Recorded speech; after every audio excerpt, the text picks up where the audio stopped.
G'day Pickleball family. First thing to know, as shared on pickleballunion.com by Leland Orfield, USA Pickleball National Championships recap. The 14th annual USA Pickleball National Championships lived up to the hype of being the most significant pro pickleball event of the year. Since its humble beginnings as an amateur qualifying tournament back in 2009, the National Championships has come a long way. What started as a 400-player tournament has blossomed into a massive 3,000-plus player week-long pickleball festival. Focusing on the pro player pool for this event, predominantly comprised of APP and PPA Tour athletes, the Pro Action exhibited some of the best performances we've seen this year. Let's dive right in. Men's singles, Jaume Martinez-Vish versus JW Johnson. The moment we should have known something was up in men's singles was when number 16 seed Christopher Horwath pickled Eduardo Irizarry in his first game of the tournament 11-0.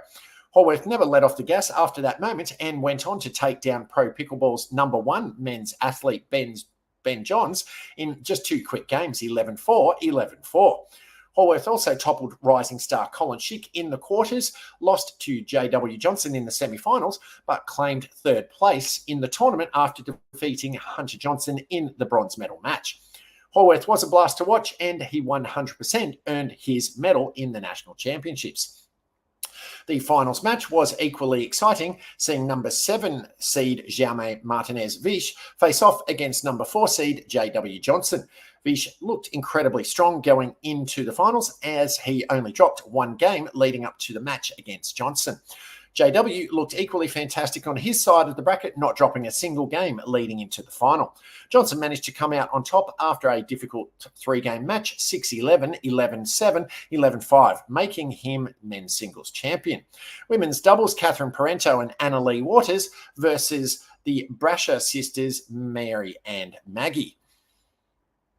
Matches were played best of 5 in doubles, which added a little extra excitement to the national championships progression draw structure. However, the added games and extended schedule didn't affect the performances of Catherine Parento and Anna-Leigh Waters on their journey to earning gold. The two won every game they played in women's dubs, and honestly, very few were even close. Meeting the unbeatable duo in the final was the number 6 seed team of Mary and Maggie Brasher. The two sisters made their finals debut together after a wild ride through the main draw, notably taking down the favoured number 2 seed team of Anna Bright and Jade Kawamoto, who we believed were going to go all the way. Congrats to the Brashers for a well-earned silver in this tournament. We're eager to see their return to the finals together soon. As for ALW and CP, nobody's going to stop those two on their way to the PPA Tour finals at the end of November. Men's doubles, the Johns brothers, Ben and Colin, versus Dylan Fraser and JW Johnson. The Johns brothers do it again. The two have been one of the top performing teams on the PPA Tour right now and are often thought of as the best men's doubles team of all time. They reflected that sentiment in Dallas, earning the gold medal in a swift 3-game match against JW Johnson and Dylan Fraser in the final. Both teams cruised through the main draw on their respective sides of the bracket, with JW and Dylan notably taking down the MLP super team of Riley Newman and Christian Olshon in the semi-finals. The Johns brothers met number 4 seeds Pablo Tellez and Federico Staksrud in the semis and managed to defeat them 3-0, 11-1, 11-7, 11-7. Mixed doubles, Ben Johns, Anna-Leigh Waters versus James Ignatowicz and Anna Bright. Of all the events in Dallas, this was the most cookie cutter in terms of results. We got to see the top 2 teams in the finals and the number 3 seed face off against the number 4 seed in the bronze medal match. Ben Johns and Anna-Leigh Waters were back in peak form this tournament, not dropping a single game throughout the event. Their most impressive performance was arguably in the finals, where they defeated number 2 seeds Bright and Ignatowicz 11-6, 11-5, 11-3. Ignatowicz and Bright were locked in all weekend, and when they're on fire, the two are easily one of our favourite teams to watch.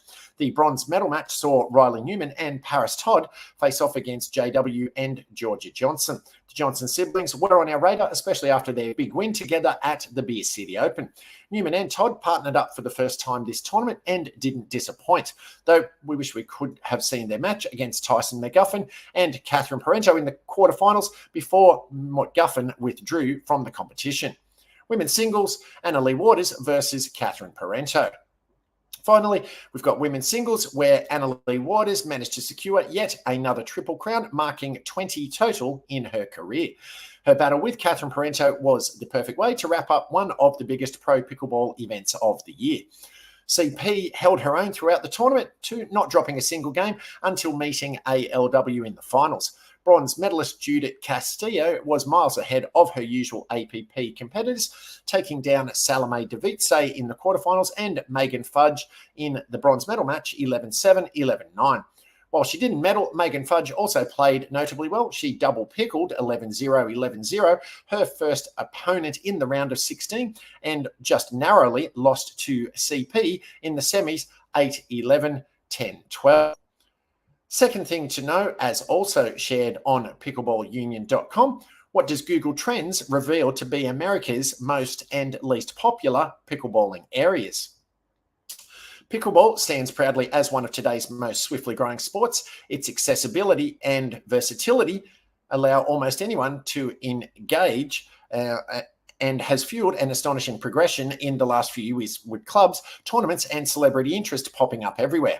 The USA stands out as a particular pickleballing hotspot with its enthusiastic and widespread embrace of the sport. However, an intriguing question lingers: which states harbour the deepest investment and most ardent feelings for pickleball? Joey Mistretta from RotoWire utilised Google Trends to dissect data, unveiling the states within the USA that boast the keenest pickleball aficionados. Pickleball Paradise. In this section, the information analyses all US states' pickleball interests over the past 30 days, 12 months, and 5 years. Pickleball's momentum is steadily increasing, and this table shows which states were the first to take a concrete interest and also which ones have been moving the fastest over the last few months. Past 30 days, 1 Utah, 2 Arizona, 3 Hawaii, 4 Minnesota, 5 Florida. Past 12 months, 1 Utah, 2 Arizona, tied for 3rd, Minnesota, Florida, 4 Hawaii. Past 5 years, number 1 Utah, 2 Arizona, 3 Hawaii, and tied for 4th, Idaho and Minnesota. There was little doubt about which state was the pickleballing paradise of the US, as Utah led all 3 categories in search interest for the game. Arizona checked in at 2nd for each category as well. Hawaii finished 3rd in pickleball search interest over the past 30 days and past 5 years, but was 4th over the past 12 months. Minnesota also made an appearance in each category, checking at number 4 over the past 30 days, number 3 over the past 12 months, and number 4 over the past 5 years. Florida and Idaho were the only other states to make appearances on the table. Again, pickleball is growing all over the country, but it is clear which states have shown the most interest in pickleball based on the analysis.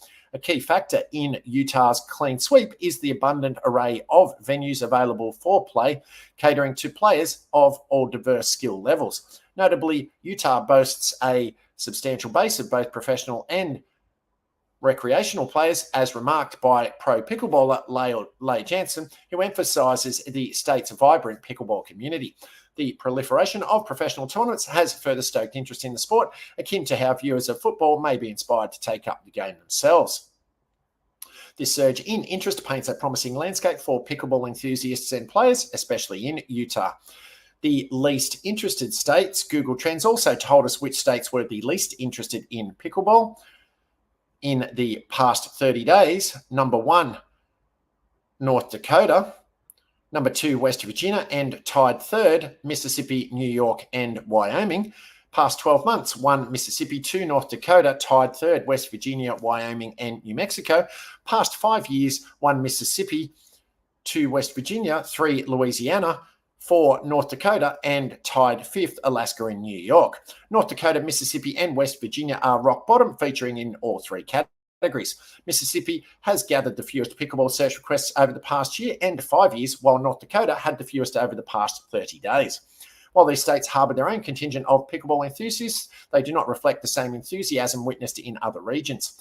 However, amid pickleball's escalating popularity, it wouldn't be surprising to witness an upsurge in interest within these regions as well. The broader landscape showcases a substantial uptake in pickleball's participation, with over 36 million individuals reported to be engaging in the sport, according to an article by Jessica Golden of CNBC back in January. The endorsements from professional athletes like LeBron James and Patrick Mahomes have notably bolstered pickleball's standing, elevating its allure among a wider audience. Tom Webb, the Chief Marketing Officer of the APP, Association of Pickleball Players, underscored the growing interest from professional athletes and corporate entities. When you look at the number of people that are now picking up a paddle and playing for the first time, the investment market is inevitably going to look at that and say, this is something worth us investing in. While some skeptics may dismiss it as a passing trend, the overwhelming interest and investment in pickleball suggests a trajectory that defies such assumptions, making its future trajectory an interesting prospect. The sport appears poised for sustained growth, with the potential for burgeoning professional leagues and heightened marketing opportunities, while anticipated expansions in pickleball court infrastructure stand to impact state economies significantly. And if you're watching or listening to this on YouTube, Facebook, LinkedIn, or Spotify and finding it helpful, please be sure to ding that like button so it can be found by and shared with other fellow pickleballers. Third thing to know, as shared on the Dink Pickleball's newsletter, what should happen to the serve? Professional pickleballer Leah Jansen remarked, I think we should go to a drop serve. The serve is becoming too big. Leah Jansen believes the pro scene should move to the drop serve to eliminate offensive potential, citing a USA Pickleball official rule which states the serve should not be a weapon.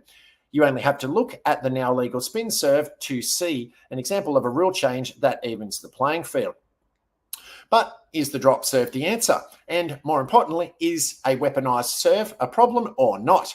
We asked readers for their thoughts. Kathy C. says, Leah's citing of the rule is misleading. The USA Pickleball rule on serve states the purpose of the serve at the developing levels is simply to place the ball in play and is not intended as an offensive weapon.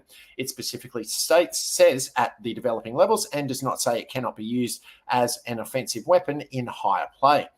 Every other shot in the game can be considered a weapon on some level. Why not the serve? Brian O says pickleball is only getting faster because it's attracting better athletes. Imagine baseball saying you can't throw the baseball that way because it increases velocity or spin too much. A well-placed serve still beats a hard serve. Just watch Ben Shelton serve. He hits more 110 mile per hour spin serves out wide to the backhand than he does 140 mile per hour serves. Others, like Joe W., believe some pros are bending the rules with their serves. It looks like the paddle top is above the wrist and many times slightly above the waist. Paddles up.